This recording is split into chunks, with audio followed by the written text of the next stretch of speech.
going to have a little bit of a panel discussion around the concept of supporting Indigenous food systems and sovereignty through education. Tomorrow, education in the broadest sense, right? Like I know a lot of you, everybody's involved in some way in passing knowledge and facilitating knowledge and sharing knowledge. And so, that's kind of what I mean by education. The concept is essentially like, here's some best practices, stuff that's happening locally, and then sort of inspire that thinking further. Tomorrow, we're going to be changing location to via Canadore College. There are parking passes here, which we'll put at the table on the way out for tomorrow. So you take that with you and you can get in. So I'm going to talk a little bit about the Nourishing Health Education Coalition, which is the group that is organizing this event and the others that we've been having over the last 4 or 5 years or so. And really the focus there is to say that we recognize that, tackling food systems work is really big work, right? Some academics call it a wicked problem, like it's a massive problem, right?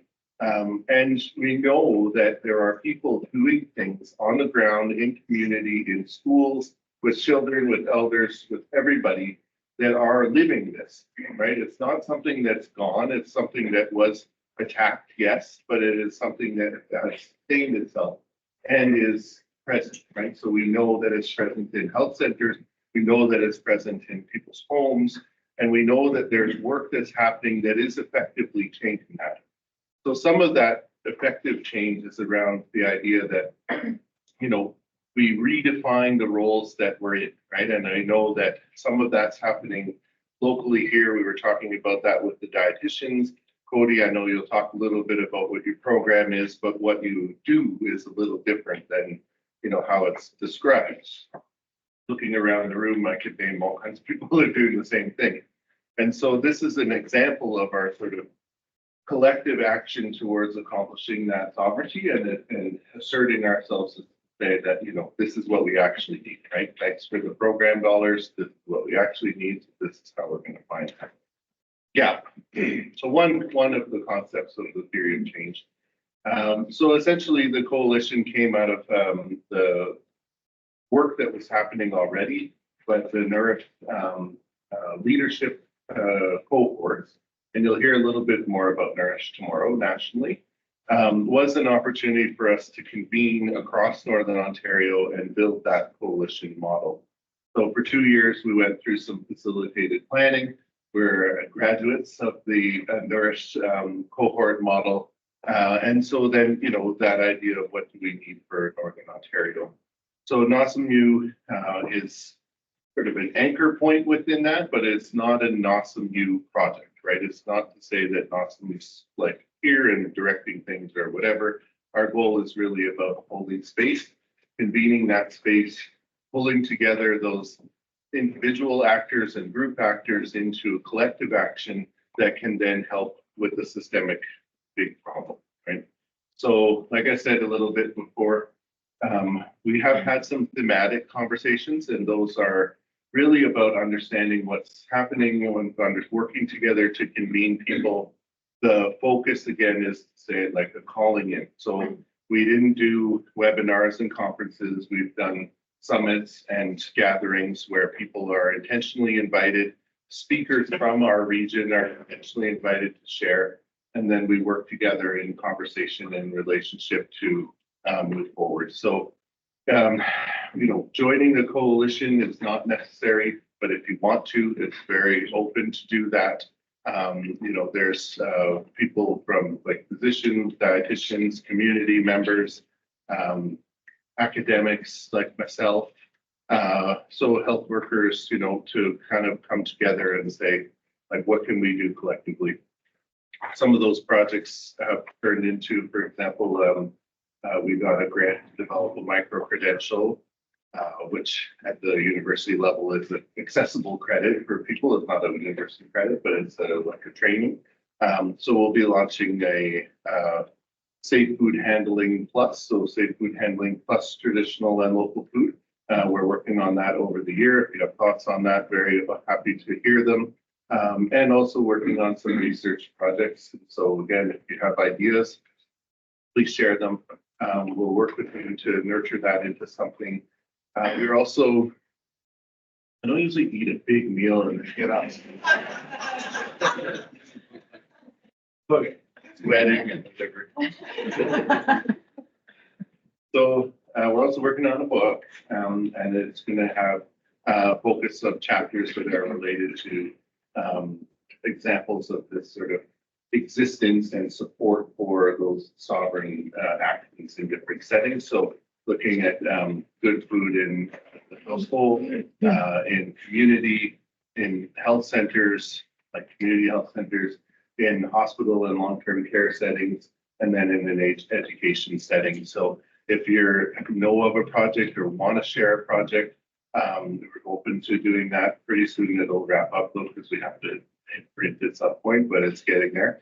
And so, yeah, other things on the horizon, like looking really closely at the concept of One Health. So as we know, like the health of the environment is directly related to our health, and some of that is mediated through food, and some of that's mediated through the water we drink and the air that we breathe.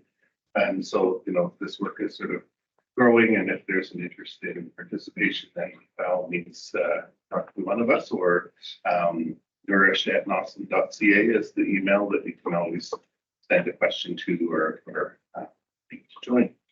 So without further ado, Cody Leeson is going to share with us some of the work that he's doing at Nojimoteg and his colleagues as well. He's definitely a dynamo, but a team player, and and yeah, and then we'll hear from Andrew Collins. Everybody's in your agenda. Curtis couldn't make it today, so each of the speakers is going to have a little bit more time, and there'll be time for questions. So we said we'd have you out of here in about an hour, so both those speakers will go for about 25 minutes, and then we can ask questions and head out. Oh, and there is something in the agenda. I know people have questions about it, and it's not necessary, but if you do want to hang out after, we put it on the agenda. So 9 o'clock at Blue Dogs. This has not been very buttoned up, but it's more casual. Okay, so anyway. Thanks for paying my tires. Yes. Pumping. Oh. Hey everyone, I'm Cody Leeson. Don't have my name up there, not sure I'm live. I'm the child nutrition coordinator at Nojimoteg Health Center on Manitoulin Island. I'm going to talk about some of the programs that we do, and I'm probably going to call on my member to make me remember a bunch of things that I'll get to. So some of the programs that we offer at Nojimoteg are child nutrition program, which I think of. We prioritize food literacy skills for early ages, along with food programming for parents, caregivers, and members of the community wishing to increase their food skills. So I do a lot of stuff at schools, daycares, community centers, health centers. Sometimes it's easy as making yogurt parfaits with daycare kids, or we can go in and do some meal things with parents to increase their food skills to feed their kids at home. Our food is medicine program, which Denver is in charge of, but they're working towards increasing our country food access through cooperation with hunters, food growers, and wild food harvesters, and recently with the MNR. So that involves our, well, I just talk about making them, so I think they're open slides, and I know I have them.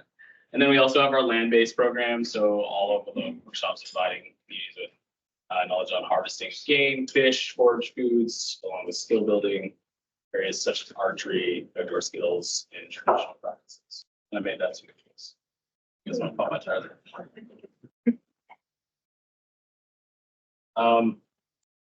So our Harvest to Share program,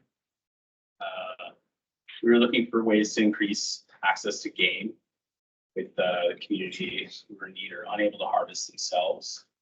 We actually base this off of the program that I saw one time ago at Chicago when Perry was the sole hunter at the time. And so local hunters can apply to hunt for our program, and we will have their butcher fees paid for with the condition that at least 1/3 of their harvest is donated to the program. This is to ensure the meat is going through licensed and inspected butchers, as well as providing non-monetary incentives. So the harvest totals, correct me if I'm wrong, so we had 1,860 pounds of deer, so 10 deer via like seizure from M&R sources, which they brought to various butchers and picked up. So we have transactions. Moose meat, 1,572 big moose. Then we had harvest share referral deliveries, which are 55 households. What size does it? Get family size this year, or do you? It completely varies. Like we can deliver to a single person, or we can deliver to family stuff. Yeah. So additional deliveries at 400, obviously repeat clients, non-referred, and emergency food access bundles. And then in addition to meat, we have sources for wild rice, hominy corn, fish, maple syrup for access. And we just got a bunch of other fun new tools so that we can make storage food easier. The freeze dryer, which I haven't turned on yet. So our land-based programming, we've moved towards more outdoor programming as well as culturally relevant food programming. Skill building such as archery, which has been a massive takeoff. I think Corey and Gibbon spend most of their time doing archery programs all over the island. Fire building, netting, winter netting mostly, not summer. Butchery and making use of traditional foods in more approachable ways. I like how I did today with bison enchiladas. Workshop trailers. So we had the funding to purchase a fully stocked butcher trailer, which we ended up ordering from Calgary to kind of the specifics that we wanted included, and they built it for us and delivered it. So it comes with a smoker that I'm taking out, a refrigeration unit that's roughly 1/3 of the trailer size. So I think it's 8 by 8, something like that. A 10,000-pound winch, a slider that runs through the entire thing, so you can bring deer or moose all the way back to the back. Wash sinks, weights and water storage, prep equipment, stainless steel counters, another fridge so you can have tables in. And so this is primarily a teaching trailer, not specifically to bring in butcher a bunch of different animals at one time, communities to rent or whatever. So essentially the idea is to bring it to a harvest, or if some harvests, or if we have to harvest, so in late spring, the police contacted us to specifically wanted deer that they were going to have to put down. So we picked it up and butchered it ourselves and got to use the trailer for the first time because this thing came out like November, it was kind of late. And then so we can break down the animals, and anything that's been broken down in the trailer kind of goes right back into the community. So we're not storing any of that or using any of that for programming, just for purposes, not actually having it inspected. That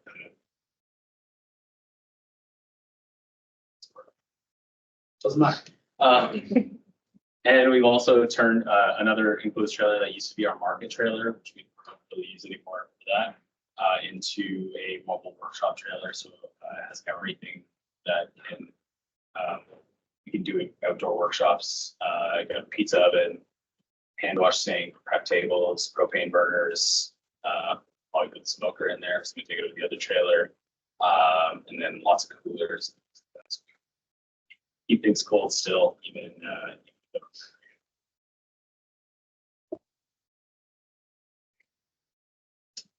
so we have the hospital food program. Correct me if I'm wrong, yeah. So we partnered with the Manitoulin Health Center to provide 100 servings of local and Indigenous meals to hospital patients per month.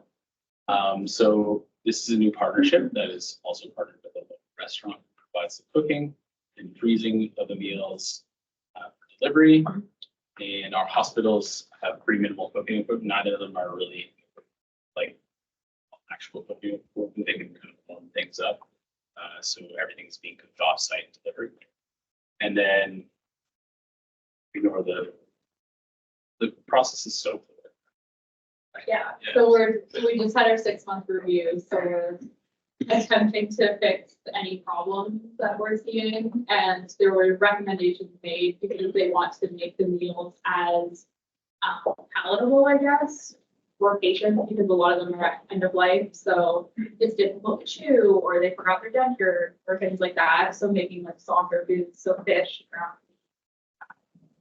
we just reviewed that. So. And then so we want to expand the usage of our traditional foods and programming and food access, which we have been doing.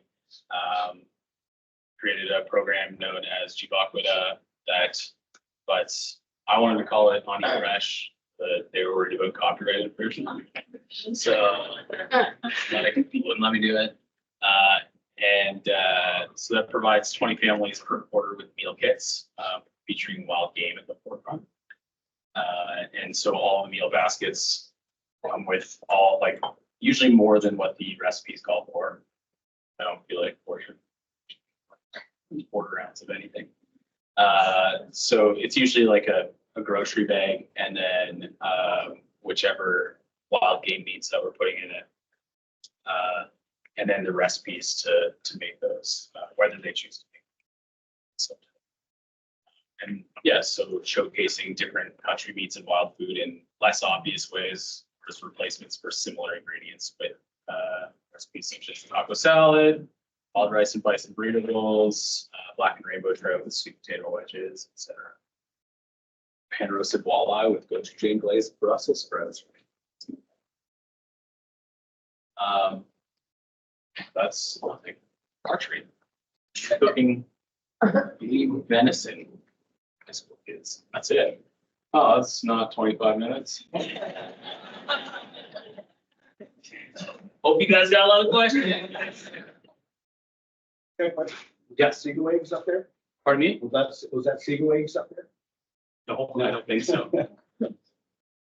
Still hungry or what? Yeah. Anybody else? We gotta fill the time. Did you bring the trailer? No. We're gonna pay me gas. No, I'm just kidding. I would have to use like, just because it's like the trailer hitch, it's bigger and it's pretty heavy. And the fact that I had to come and cook and get everything ready at the time. Anyone else actually? How many more excuses would you like? Nobody else gonna bring it? Yeah. Wow. Huh? Like, wow. You didn't ask. Probably have to use the company truck, though. If you're- Yeah. Yeah, so I didn't ask. Mark? What was the end cost of your trailer? All I don't actually know the full number, but I think it was around 200. Not cheap. But, I mean, that was like built out from the shell of the trailer, so including the trailer cost, it's double axle. And everything inside is stainless steel. Plus the refrigeration unit, that came with the generator, that was the delivery fuel cost to get it there. Smoker, sink, water holding, everything. Yeah, no, Was it a generator or a converter? I'm just thinking about noise, right? generator. Yeah. It doesn't matter if it's noisy or not, usually bring it. But you can also plug it in right to the wall. Yeah, all the gift recipes for all those. I can write them out for you. I don't even have a recipe for today because I kind of changed my mind on the way here. With the bison enchilada, I wasn't even planning to make that until about 8 o'clock. But it turned out okay, so Yeah, I don't have recipes for any, I just want to show off.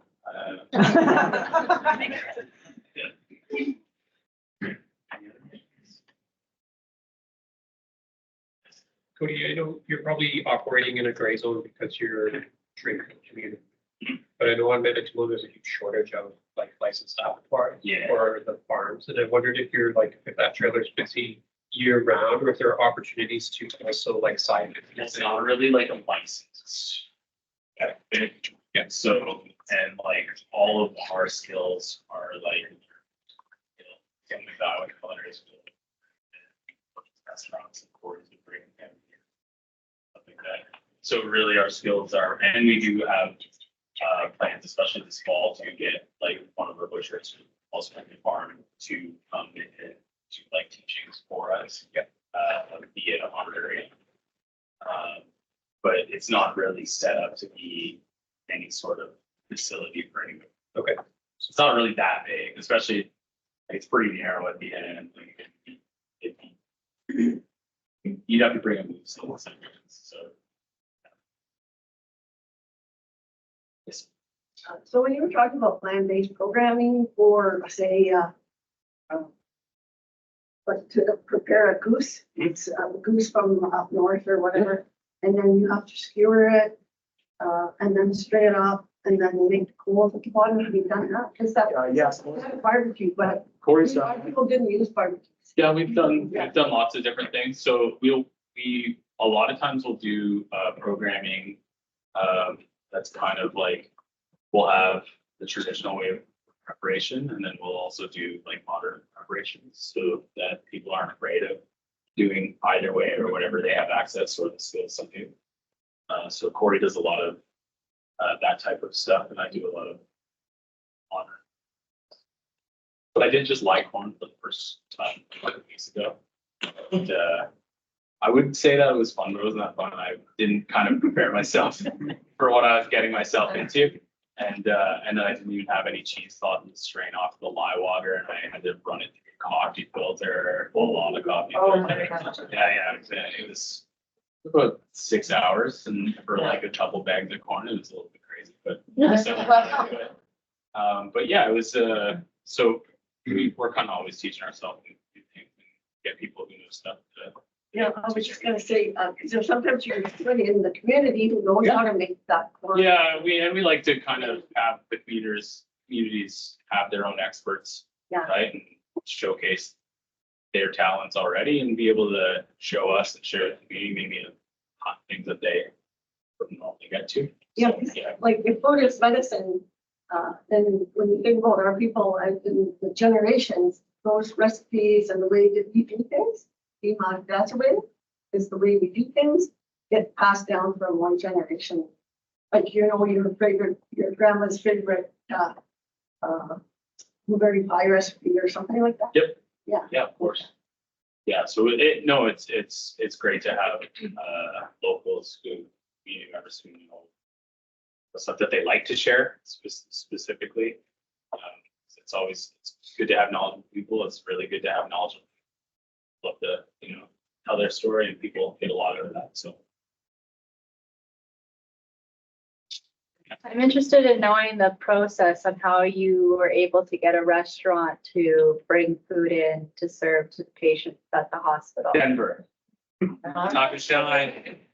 So it wasn't me personally who set it up, it was our manager. Okay. But essentially with the hospital came a bunch of rules and guidelines that we have to adhere to. Right. So because we are not, like certified, I guess is part of it. Yeah, And we don't have a certified kitchen to work out of, we could not prepare the meals ourselves. Right. So we basically had to hire somebody to prepare them for us, and he's great, like the meals are fantastic. Mhm. And then, so he prepares the menu and I deal with transportation, so it's 30 meals a week because, we have 2 hospitals on the island, Midway and Little Current. So Midway has 14 beds and Little Current has 16. Okay. So I will deliver the meals to them and it's enough. So, I believe they serve on Saturdays and it's for anybody. They don't have to be Indigenous, it's Okay. for anybody staying in the hospital. Right. And like I was saying earlier, like we're trying to work it out so that they're a little more palatable for people. Yeah, And people have been really enjoying it. Like a lot of people, like we have rabbit on the menu sometimes. We have things that people have never even thought of Yeah. eating before. So it's kind of a nice experience for people. But yeah, I'm not sure the exact logistics of how she worked it out. Yeah, I know that the conversations have been happening for like a couple of years before. Yeah. Because it was something that the hospital had approached us with first, and then it was all about, okay, you guys don't have a kitchen, we don't have the capacity to do it, but how can we assist on how to make it happen? So that's interesting. Even just finding that loophole with like Chartwell's, for instance, caters our hospital back at home, like just imagining like fighting them. well, it would be a bringing horrible, them in, yeah, right? if you had, yeah. So I don't know if our hospital runs their meals through, but I think they purchase it or probably aren't affiliated. It also, sorry, I was gonna say, it also helps that our hospitals are so small. So I was actually talking to somebody that was talking about doing this, I think she said Thunder Bay maybe. And she was trying to get a program like this rolling, but the issue is like, there's that many more beds in a hospital in the city, whereas we have 30. So it's a little more feasible for us to do. So I think that that helps a lot as well. Yeah, and again, like capacity, if we only have 30 going to different like restaurants or Yeah. like kitchen, like it's not taking up a massive amount of time of their day trying to or make 100 meals all at once. You know, if anybody had on the patient side, had hospital food there, they really appreciate you guys. Yeah, absolutely. Even better.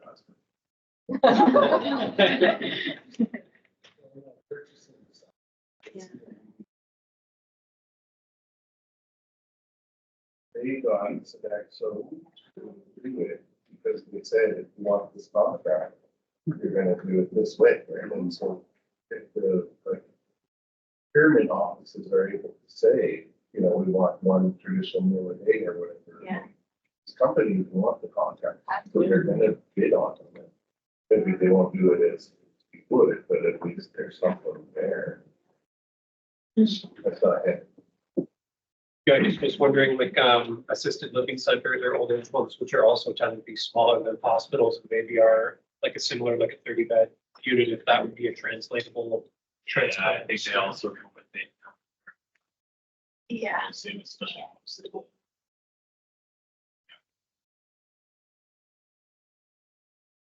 Tracks, but actually, you know what?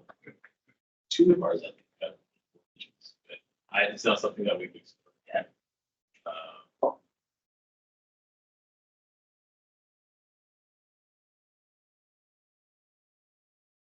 Should say on it. Well, there's lots of kids in your districts. Yeah. Can you speak to like their interests or?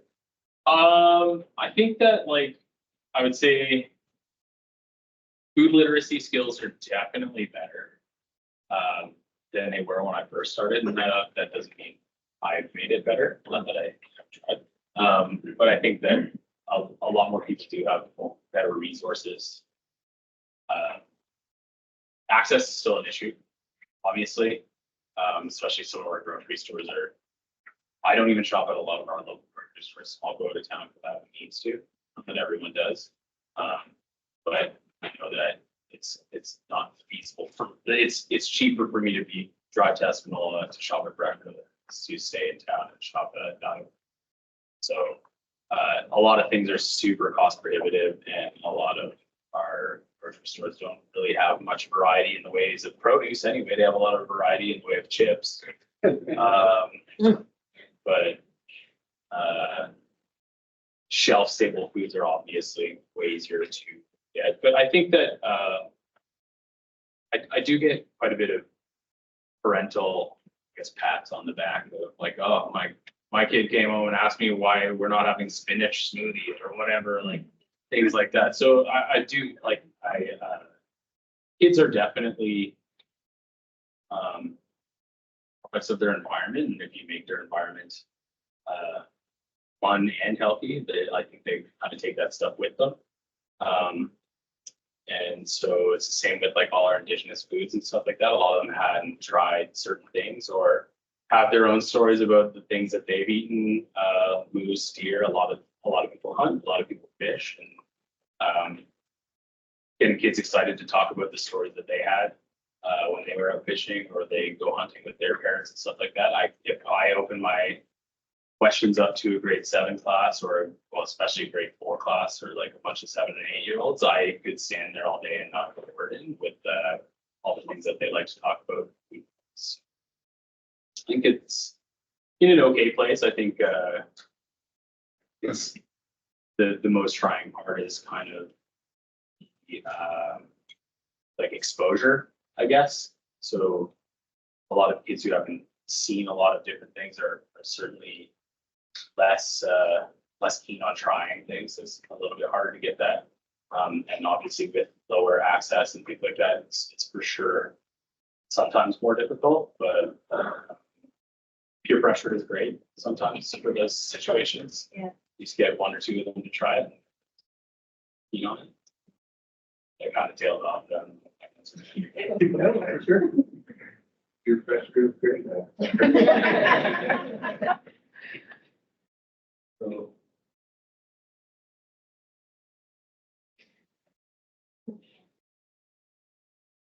That's for Thank you, sure. sir. Thank you very much.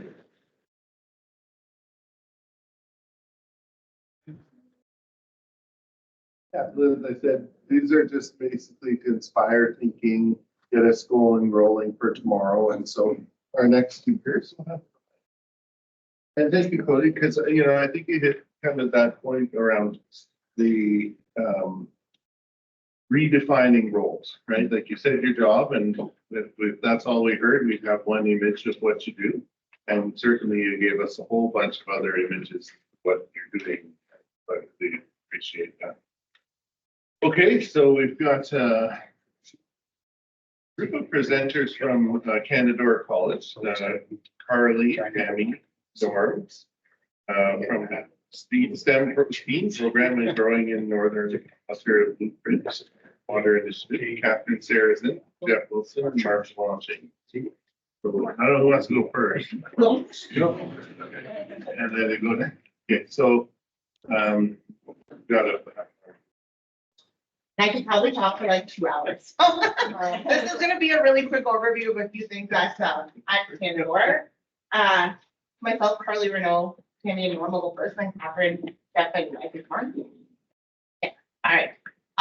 Honey, Carly Renault, Indigenous cause, Nakatla, Doniva, Bay Range, now Bay Bay down. Well, just you can go down. My name is Carly Renault. I'm from Nakatla First Nation. But I've lived here in North Bay pretty much my whole life. We moved here when I was like 4 or 5 years old for my mom to go to university.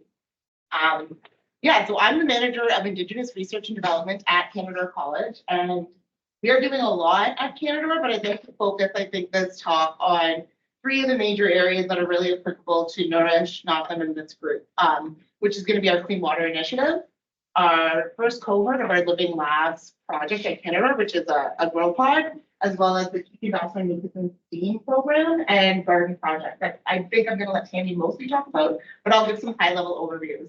And the garden project is actually partially funded by Knotham, so that's great. It's a really great fit. We got $10,000 of funding to do that project, and it's finally coming to fruition. This draw my picture while I thought. Picture here. $200. Oh, yeah, right. Don't worry, I'll find that. I'll try. Yeah, so to start with, I'll talk about our Clean Water Initiative. Last year in April of 2023, we opened our Mishi Pishu Gabay, which is Great Lakes Lodge in Anishinaabe 1. Harry McLeod, who opened up earlier for us, and Lori McLeod-Shabakizik, they were the elders we worked with that gave us the name for that lodge. And with that, they gave us some teachings around it. And I think I'm going to back up a bit first, talk about what the Clean Water Initiative is and why we needed the lodge. That'll make a bit more sense. So we got funding from FedNor in 2021 to start what we call our Clean Water Initiative. And we put this funding in to help, First Nations kind of tackle these boil water advisories that are endemic in First Nation reserves, something that Nipissing First Nation here experiences as well. And all of the surrounding communities have their own issues as well. And as part of that, the steering committee got to really talking about water as a commodity.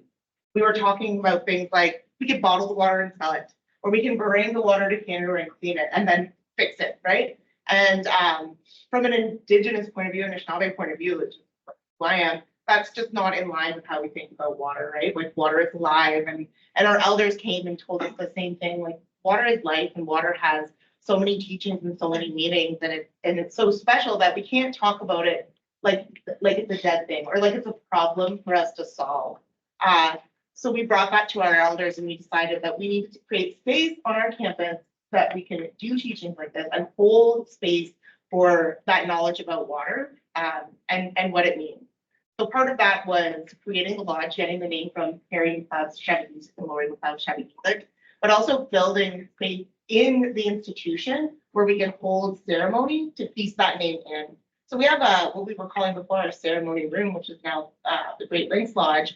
And we had a space for a fireplace, but nowhere, like the HVAC wasn't up to date that we could actually have a fire. So we undertook the building of this great big fireplace. I think everyone here is going to be there tomorrow. You'll see it tomorrow. Nishi is one of the rooms that we're going to spend a lot of time in. But you'll see it. It's this great big fireplace, and it's a real focal point in the room. But it's also so special because it gives us that autonomy to have fires and have ceremony. And then we're also bringing water into that space. A water feature is going to be installed. It was supposed to be here a few weeks ago, but it's here, but we just need to install it into the room. So we took that undertaking in order to, prioritize Indigenous ways of knowing about water, and that we can move forward as an institution thinking about this. We have an environmental sciences program where you get your water operator's license. We've thought a lot about how we want to take something like that program and introduce Indigenous knowledge into it, or create maybe another program, right? We're a college, so we're flexible in creating programs and offering up new things, but there isn't a program out there for water operators that are working on First Nations that really prioritizes Indigenous knowledge and that embeds it as just as important as that Western science understanding of water and knowing, right? So you get all of that technical aspect of how to clean the water and this, but you're not getting the other side of it, which is something we really prioritize with our clean water initiative. As part of that as well, we have a water demonstration site, and we're going to tour that tomorrow as well. I think we're going to go through the water site, yeah. And this is, it's pretty state of the art. It's a pretty new facility that cleans the water through UV filtration as well as a beta system. So there's some chemicals in there as well. But we're really interested in looking at how we can use alternatives to chemicals to treat the water. It's fully operational right now. We collect rainwater, snow melt. We've collected water from our pond. I think that's it. And looking at how we can change that into drinkable water, but also what we can do with the wastewater that's created. So in the process of creating clean water, you're always going to have a bit of water that's flushed or has too much chemicals to be drinkable. So what are we doing with that water too? Because we think a lot about sustainability at Canada. So we don't want to be, flushing water down the toilet. That's literally, we could use it to water our plants. We can use it to wash our dishes. We can use it to clean our buildings. Like there's lots of other uses to that water. So we want to look at that as well. And connected to that is the second thing I kind of want to talk about, which is our Sustainability Canada's Living Lab Cohort 1 project. So we are funded through Colleges and Institutes Canada to be one of 10 sites in Canada to have what they call their Living Labs project. What that is a grow pod. It's completely off-grid. It's solar panels cover it, so it generates its own energy. It can be used year-round. And I think up to temperatures around like -50, -40 degrees Celsius. And as part of that first project, we partnered with Moose Cree First Nation to talk, it's the same issues that the young man before me was talking about, like the food prohibitive costs of fresh fruit and vegetables on isolated communities, right? We know that they're so expensive that they arrive spoiled, that there's not a lot of variety, there's not a lot of choices. Like you said, there's chips and canned food, but not a lot of that fresh food that is grown that we need, to be healthy, and that is our medicine, right?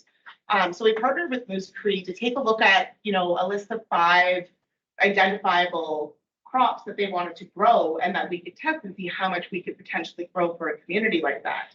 We want to keep that connection going as well, because we really see this as a chance to increase food sovereignty. So the ability to grow our own food and become sustainable, so we're not driving to the nearest, grocery store or a city in order to sustain ourselves, because that's part of, what we need as indigenous people. We need our own food sovereignty. We need our own clean water sovereignty. We need to have maybe modern solutions to the problem that we're living in, right? As indigenous people, we're living in like these cash economies or cash societies now. That wasn't really our choice. But I think that what we're trying to do is look at how we can change the way we're doing things, benefit from this new like modern world that we're living in order to give ourselves the chance to be sovereign like we always were, and like in those treaties. I think that we identified that it could, and this is a small pod, like you'll see tomorrow, it is not big. We would not all fit it. Like, no, you might have to go in like groups of 5, but it can produce like 90 kilograms of food. And that was just like not even a full year of growing, which is really great when you're thinking of communities. We're actually, and you're going to see it as well tomorrow. I don't think we're going to go inside it because it's not built yet, but we're building one that's about 8 to 10 times the size as well. So the pod that we currently have is all hydroponic growing. In our new pod, we're going to do in the ground growing, hydroponic growing, and vertical growing. And then economics lab at Canada, and something that we want to do is test the nutritive qualities of food grown in the ground as opposed to hydroponic. We can also, with our clean water demonstration site, kind of control what kind of water is going into these pods, right? So we can, well, I am not the technical person, so maybe if Angela's there tomorrow, she can help. But taking a look, like Angela Proudfoot, who kind of runs the grow pod, taking a look at what that water is, how it's balanced, what kind of nutrients you can put into the water, what that means for the plants that we're producing, right? So that's another consideration. She's growing a yellow tamati. Sounds about right. They're like an indigenous fruit to Mexico, and they look like a blueberry, but they taste like a tomato, and they're like packed with protein. So when you think of the types of foods that we can grow, the types of medicine that we can create to support our people, there's a lot of different opportunities there. She also created like spicy kale by accident. So they were growing banana peppers and kale too close together, and the kale came out. Did you taste it? I did. Oh my god, it came out like, and I don't like spicy food, but she's always like, here, eat this when I'm in there. I ate this kale and it was like unbelievably spicy, right? So it's like there's all kinds of really interesting things you can do when you're talking about growing food, and we're bringing in this Western science, but privileging it in the same way as indigenous knowledges that we've always known are so great and so profound in what we're doing. So we're really trying to work forward with both one in each world. We also have our Keegan Bassman Make This Theme program. That's what Tammy runs. It's a program that's aimed at K-12 students. We do outreach activities throughout the year, and then our highlight of the year is our land camp in the summer. But I'm gonna let I think that's it. And then I guess we can just do questions and answers all at the end. Thank you, Carly. So that's really exciting. So my name is Tammy Cayego-Peace, and I will be there all day tomorrow. So if you have any more questions or comments around the program that I'll talk about, you can ask me and we can discuss anything. So the program that Carly was talking about is the Keegan-Bassman Indigenous STEAM program at Canada. It's been operating since 2018. So basically what it is, essentially is a career and educational pathways program for youths where we work with children all the way up to grade 12. We also work with post-secondary students. Part of the program is there's a large mentorship piece to it. So what we do is that we hire post-secondary students during the summer. These students throughout the year, and these students are studying in the fields of STEAM. So that's science, technology, engineering, arts, and mathematics. So what we do is we get them to mentorship our younger students. So they go out and they can do outreach activities all throughout the school year in the fields of STEAM. And very similar to the careers and pathways inside here. I know said the mentorship piece. And the mentorship piece of our program is very imperative because what we're focusing in on is increasing high school graduation rates for Indigenous peoples. And so if you have that mentorship piece coming in, you have post-secondary students who are studying, I don't know, science or whatever they're studying, the younger generation will be able to see them as role models and mentors. So they come in and they mentor the younger students. And a part of that mentorship piece is, I don't know if you heard of Dr. Martin Broganlight, but he does the Circle of Courage. And basically the first piece of that is sense of belonging. And then it goes on to mastery, independence, and giving back. So giving back comes into a full circle. So you have these children, high school students, and they become giving back towards their community afterwards. They'll be able to give back to go to university or college and give back to the younger generation. So you have that full community aspect coming in. So that's the main framework of how our program works. So all throughout the year, we do different outreach activities. And one of our main highlights is in the summertime. We offer a full high school credit for high school students, ages 14 to 17, and they get a full high school credit. Last year, we offered as an interdisciplinary studies high school credit. So you have some like grade 11 students and they need one credit. They need our grade 12 students and they have one credit and they're able to graduate and then go on to post-secondary in September.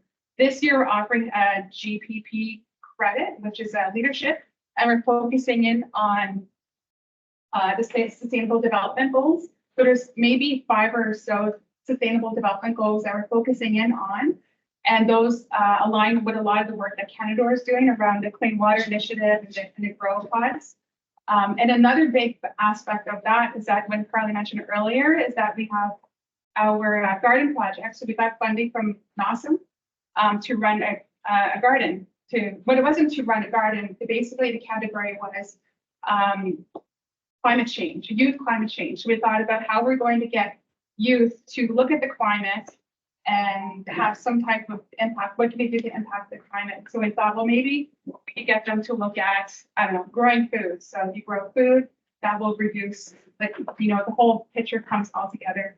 So we have the GPP credit for that. They're going to be participating in growing food and on our campus. I don't want to talk too much because I know we have other speakers and we have about a few minutes left. So the garden will be happening this summer and we're having youth, elders, and committee members to participate to become like an advisory board to help plan this whole garden. And we'll have guest speakers, elders, and different community members. One community member that helped launch the whole garden project is Niall Johnson, and he launched it with storytelling and how it's our role and responsibilities to look after, be like stewards of the land, but also looking after the plants and having that relationship. Our first important relationship with ourselves also begins with our plants and having that responsibility. So he came in and shared stories around that. And yeah, so I'll leave it right there. Yeah. And I'll let Norm speak next. Another community member. Yeah, he's part of the garden project I am. and the seed program. Alan? Yeah, so Norm Bilkis from Bilkis First Nation.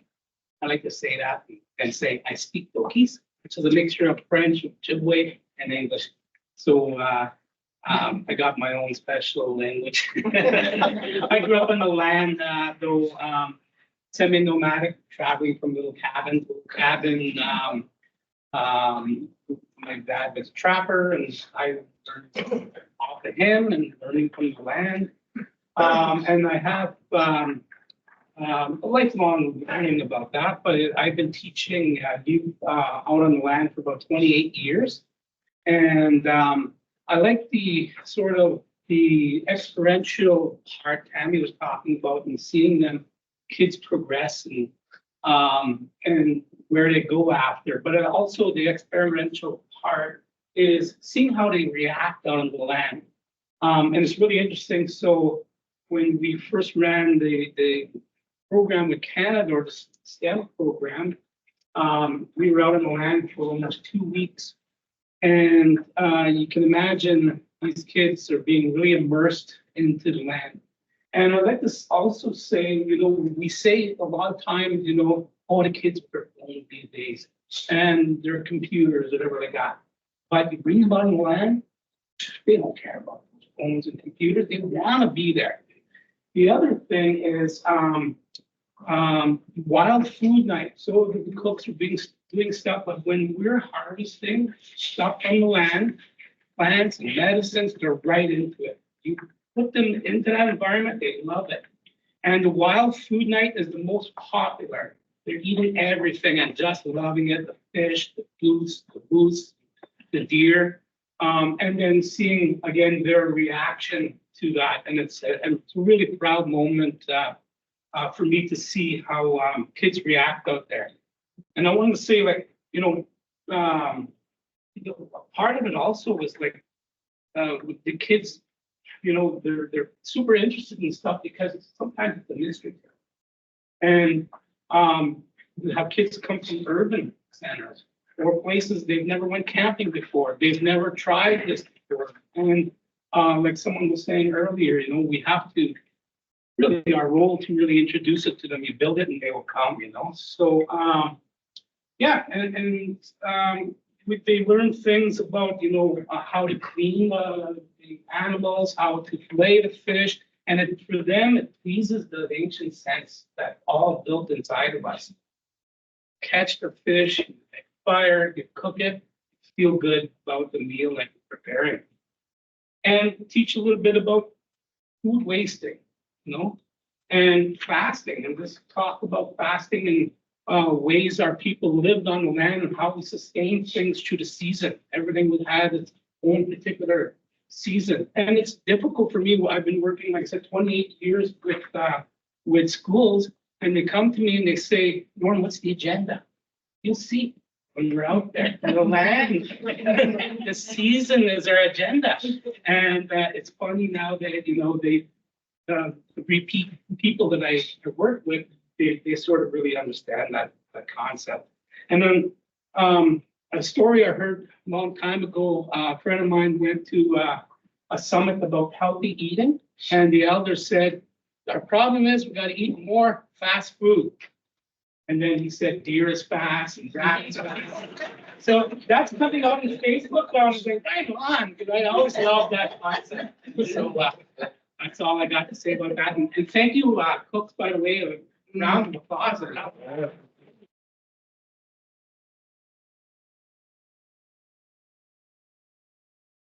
Your breath's really good, and we gotta eat more fast food. We got time for a little bit of questions. We did have a closing remarks scheduled for 15 minutes. My closing remarks will not take that long at all. We should still have a good 20-25. But any questions for the group? Good job for that thing. That's the best sign of a good presentation. We answered all your questions for Well, you. it's certainly really inspiring to hear the connection to the college and the work that you're doing. Recruiting youth is really important in that work that they're doing, connecting them to the land and about that sort of training and innovation. And we'll have the opportunity to talk a lot more tomorrow about those spaces. Like as we tour around, I'll be there all week tomorrow too, and we'll go into a little bit more depth about what we're doing at Canada and all of the really amazing opportunities that are happening there. Very good. Oh, my God.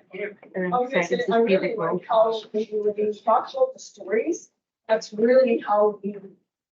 Well, that's like found them on life is through those stories, that generational.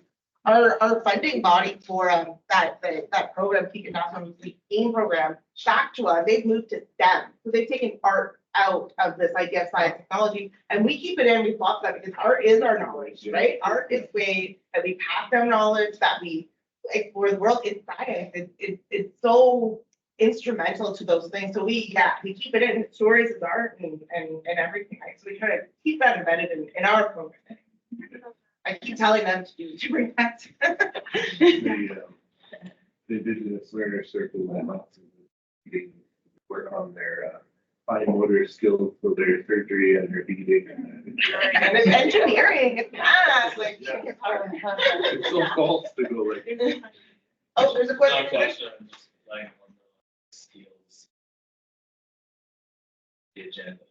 That's so good. All right, let's see when they get there. Okay.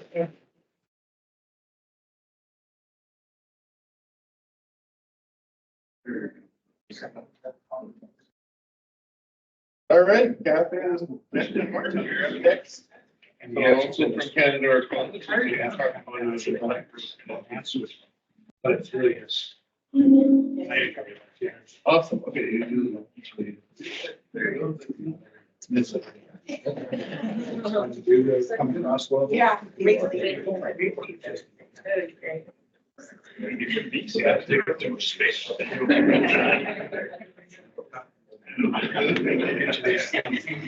you $10. Everybody wants me to do this. Hi, everybody. My name is Jeff Wilson. I'm an employee at Canada College in the Continuing Ed department. So thank you very much for having me here, Myra. That was, it's been a really cool experience so far. I'm learning lots. I learned how to make spaghetti, which is awesome. And that meal, I'm going to echo that. That was awesome. My wife is a graduate of the culinary program at Canada. We're so glad. And don't tell her I said this. That's great. Sam? Pretty nice. Same thing. I was like, Don't tell her I said this, but that was the best meal I've had in a while. She doesn't work in the industry, so she won't spoiled with good meals all the time, and that was really awesome. So I'm here to just talk a little bit about what's going on in the content department at Canada. So we're sort of dipping our toes in the culinary world. I say it's called culinary. It's more so focused around meat processing.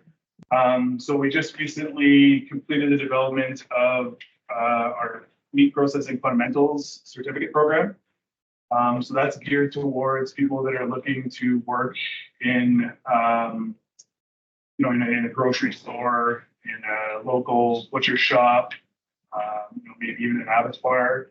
So it kind of gives students, some sanitation and safety knowledge, raw meat science. I'm not going to remember all the courses, but there's about 5 or 6 courses total, and it finishes off with a placement, 60-hour placement. So we've got that in the work. We've just finished developing that. We're about to run our first successful graduate through the entire program, so that's awesome. If he registers for the placement course, which he's expected to do, so that's pretty cool. I think Mark's got 5 students in the first course this semester, so it's picking up steam. Doesn't sound like a lot, but from a content perspective, that's pretty good. And so that's one thing we got going on. The other thing we've got going on is we're sort of starting a series of courses, again, centered around meat. We're calling it Butcher's Block, and it's more for, community members primarily. The idea of this particular course, our first one that as part of the series is called Everyday Meat Cutting.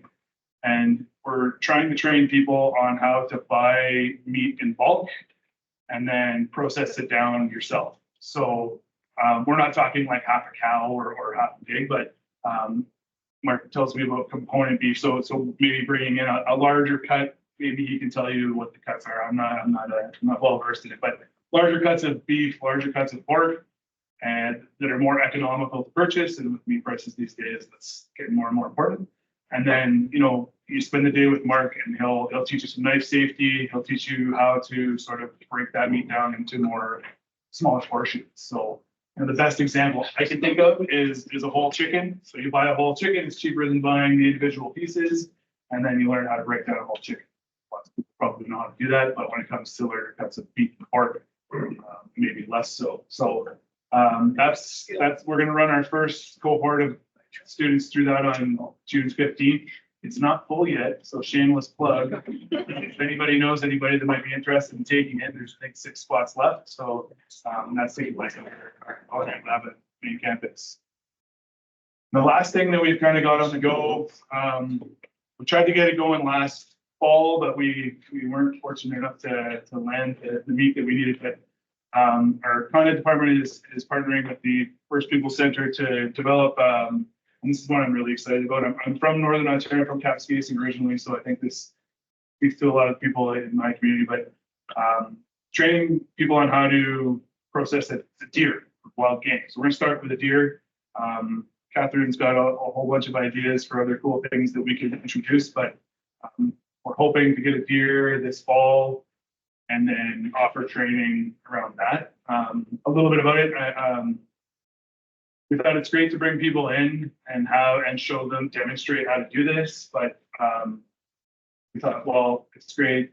You learn all that, but it's a lot of knowledge coming in all at once. So we wanted to create sort of a resource that people can take with them when they're done. So Catherine's son, I think, is going to be filming that whole process for us. So we're hoping to have it right from like you're in the bush and you've secured your deer to, hauling it in and processing it, taking people through that whole process. And then by filming it, we can send you home with a resource to use. Now it's my turn to go and get my deer and process it. So you have that resource to look back on. The other thing that we thought was kind of cool about that whole idea is the collision of two worlds. We have a trained butcher and then, a more of an indigenous or approach to it. So that sort of coming together in that sense and showing the two different perspectives on how to do different things, right? Everybody does things differently. So we thought that was kind of a neat idea. I guess I'll shamelessly plug CE again. We're a department that's open to any kind of ideas. So we're always looking for, community members and industry to come to us with any kind of ideas. And so, we seem to be dipping our toes in this culinary world. So if anybody has any, I'll be at the tour tomorrow. So if you have any ideas you want to bring, give me a card or send me my email or whatever it is, and, let me know. We're constantly looking for those types of things. And I think more so at the college, there used to be a lot of for fun things. And I know all of these things, I keep calling them for fun, but there's learning there and there's advantages to, like, again, the meat course. It's fun to come and learn with the butcher how to cut up some meat. But at the end of the day, people are saving money and that's awesome. So not solely for fun, but we're trying to offer more of those sort of community-based courses and programming. It's not all just formal education. So any ideas you might have, feel free to send them over or for all ears. So again, thank you for having me. That's all I got. I don't have any fancy cool pictures or dog trailer. Yeah. But Mark wants it. Yeah. Well, if you have borrowed the trailer.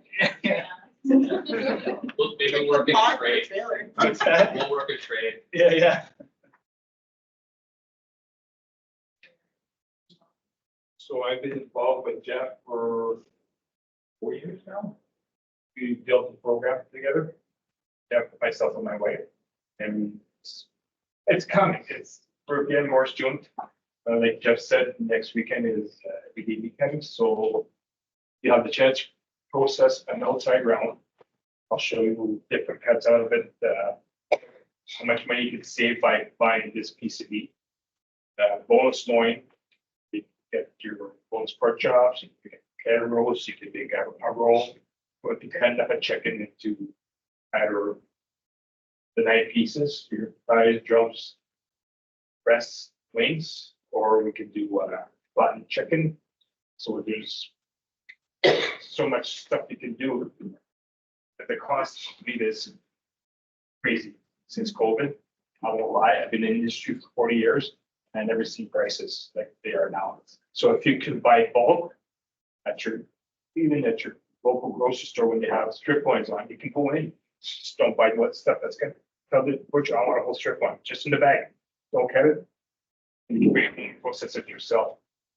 Or a blade, a whole blade, or shooting all kinds of names and parts of it, but there's a lot of ways you can save money by bulk.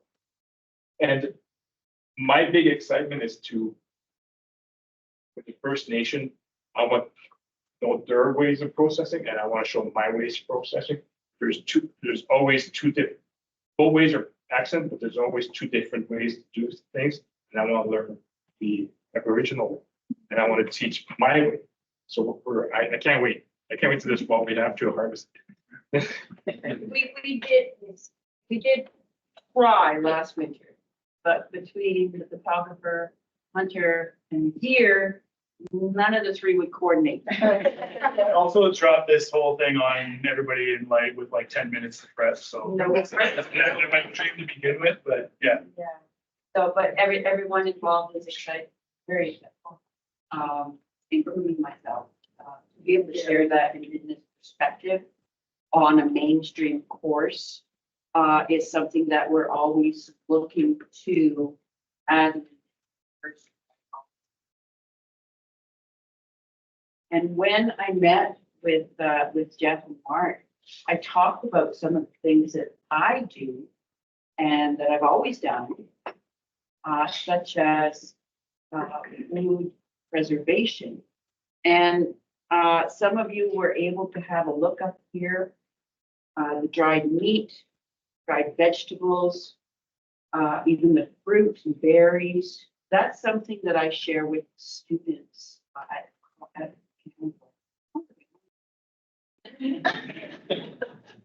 I work as a cultural advisor on weekends, and I also teach a couple of classes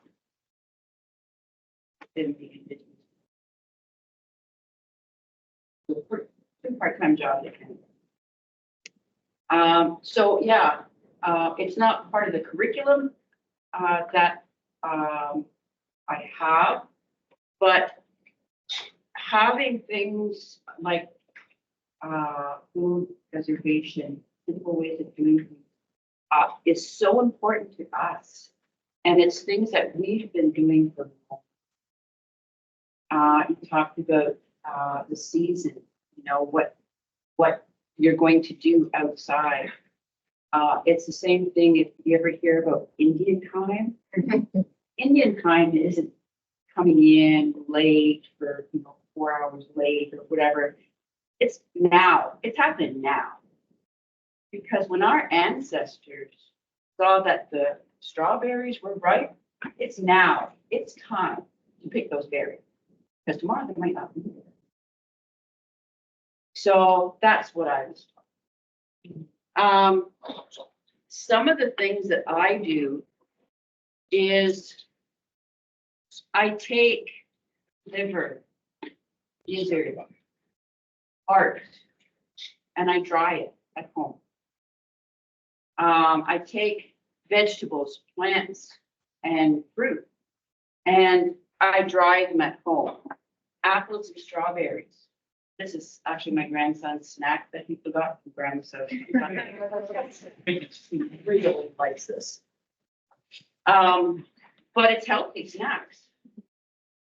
You get a big bunch of apples on sale. Well, you can't store them all. You cut them up in tiny slices, put them on a cookie sheet, and let it dry in pots. Flip it over. It's really easy. Frozen vegetables on sale at the grocery store, like half the price sometimes. Take it, lay it out on a cookie sheet, let them dry out. And you end up with a big jar that you can use winter, summer, take camping, trips, whatever. Mushrooms, button mushrooms, whatever kind of mushrooms you like. I don't like mushrooms. I don't eat mushrooms, but my kids do. So if they're on sale, you know how fast that they deteriorate. You slice them up, dry them, and then you can eat them whenever you want. Strawberries, the same thing. We don't buy the tiny little wild strawberries anymore. We get, I don't know. Steroids. But you slice them up, and then you have snacks for the kids. You can go in the bush. Bring all of these dried foods with you. And it's really important for us to remember that with fish, meat, any animal We used to use it all. Brain, and intestines. For adding some of this dried meat, we used to put fat into the intestine with the dried meat. And that would last us the whole winter.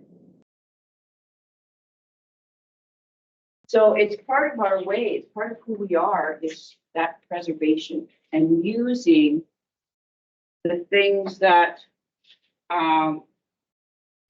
we were given.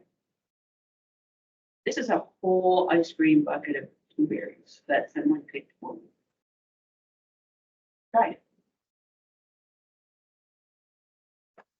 We also, or I also show some of the medicines and no.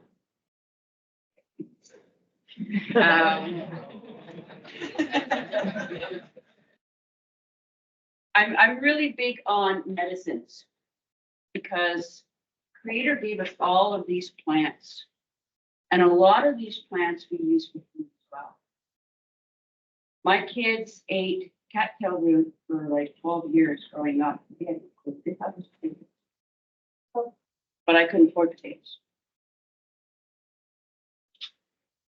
We have medicines that were given to us in case we have pain. You know, we need some of those things to help us. You know, centuries ago, we never had all of the diseases that. But some of these plants working together will provide relief for some of those ailments. And I have 3 samples: tamarack, cedar, and pineapple. And the pineapple is kind of like a chamomile tea. And the cedar is very cleansing for your whole system, like an antioxidant. And the tamarack, I often refer to it as the pain med. It really helps with pain. So I brought tea bags for after, if anyone wants to try, take home their own bag of tea. Each of these bags, you can make like 3 big cups of tea, or 6 of those big cups. Okay.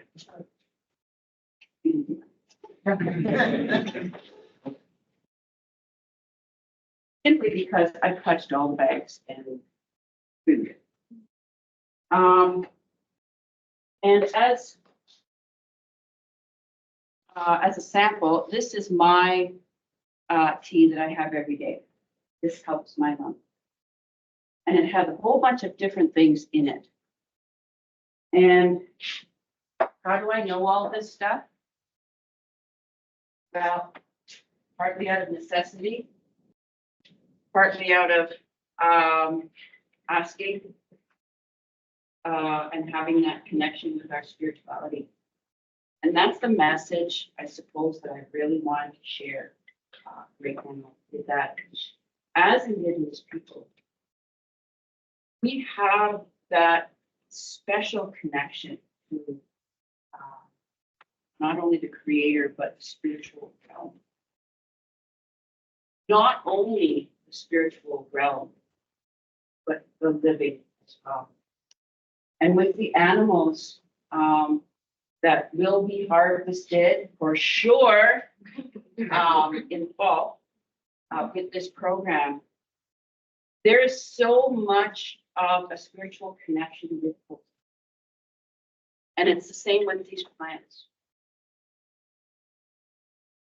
We have that blood memory that is given to us. We have that higher power, the grandmothers and grandfathers, our ancestors, And we also have such wonderful people as mentors to be able to help us in that journey. So I just want to I'll be there all day tomorrow. And I'll bring these things to the harvest room as well. But thank you. And it's just been a wonderful opportunity to be here. Everybody.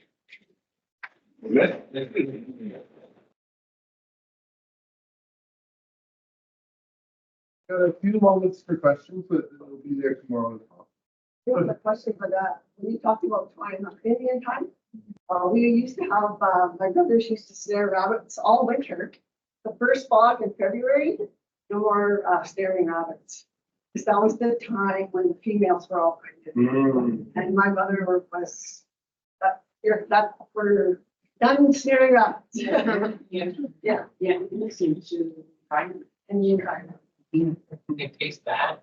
Yeah. Yeah. Okay, that's a good tip. I actually, have a suggestion. So part of what we do at Noge is for our harvesting, we pair with the M&R. So any deer that are seized that have been harvested illegally, they can be brought to us. So I'm just thinking for your guys' purposes, if your harvesters are unsuccessful again, or the deer are not cooperating, if you could get in contact with your M&R here in North Bay, and they might be able to assist you if you explain like what you're doing. 'Cause we got 12, I think. I mean, it was crazy. Yes.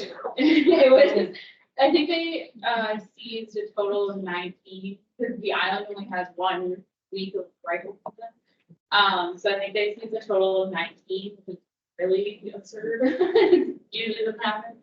But we got 2 full ones that we then used as like demonstration and how to butcher and how to break down and stuff like that. So I'm just thinking like for you guys, if your hunters are unsuccessful, fingers crossed they will be, but if they aren't, it might be something to look into to see if you can get, or even moose or anything. It's also a little easier planner. Yeah. The right speed it is. Yeah. And when the M&R will be out. Yeah, for delivering like a core, just because things have to be scheduled. Yeah. Or like the only challenge is preserving it to be able to use it. So is it winter though? Great. Yeah, thanks. Or even just attending some of like community hunt camps, right? So like the St. Has one close by, Chicago Way, we have one that's not too far down the road as well too. So utilizing their camps that are usually scheduled the same time every year as well too, right? So. More to talk about for sure. So, Yvette, thank you so much for your sharing and